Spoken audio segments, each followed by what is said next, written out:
For us today, it's preferred equity. And it makes so much sense because the market is still operating. There's deals getting done, but preferred equity, when we're, calling it, kind of in a lender-like position, and preferred equity, for maybe those who don't know, it sits between the debt and the equity, and we might fill the capital structure between 60 and 80% in a situation like that, Right. where the lenders have pulled back. It creates a great opportunity, and we might generate yields 12 to 14%. But in assets we know, we understand, that we want to own, with sponsors we believe in, who can create value in these deals as well.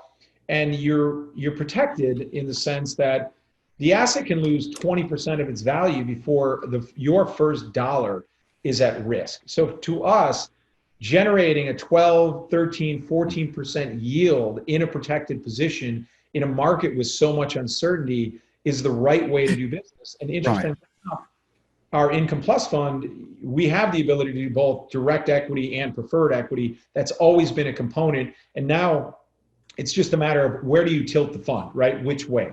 And so in today's day and age, we're choosing to tilt it towards preferred equity because that's where we can continue to deliver our yield and build the fund's value as well. And just to clarify, for the one person who's listening that doesn't actually know what preferred equity is, and I'm just double checking myself actually, because the definition has changed over the years a little bit. It's become more nuanced, particularly since the last downturn. But preferred equity actually behaves like debt, doesn't it? It's kind of replaced mezzanine. You don't have a piece of the back end. It's strictly an interest paid on with rights to take over a project if you don't get paid, basically. Yes, but it's also a negotiation, so it depends. You can mezzanine debt is really more like debt in the sense, and preferred equity is you're a position in the equity structure. You can negotiate depreciation in that position. You can negotiate upside, right? It's a negotiation, and you sit. Equity is subordinated to you, so you get paid in priority over equity, but those things can be negotiated, and we negotiate those as well. So we might say, look, we're not going to charge 12 to 14%.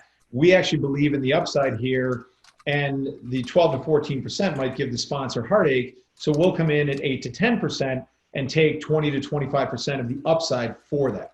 And that deal might be more palatable to that person. And if we can negotiate depreciation, et cetera, then you can make preferred equity a very tax efficient vehicle as well. So it is very flexible. And the other thing that we try to do in all of our deals, because again, these are generally multifamily projects in our target markets with sponsors, we negotiate a right of first offer, meaning we can buy the property and flip into the equity position if and when we see the time is right. So those are some things that we do within our structures to not only protect ourselves, but also, if things start turning around, we want to be in the equity, and these are assets we want to own forever.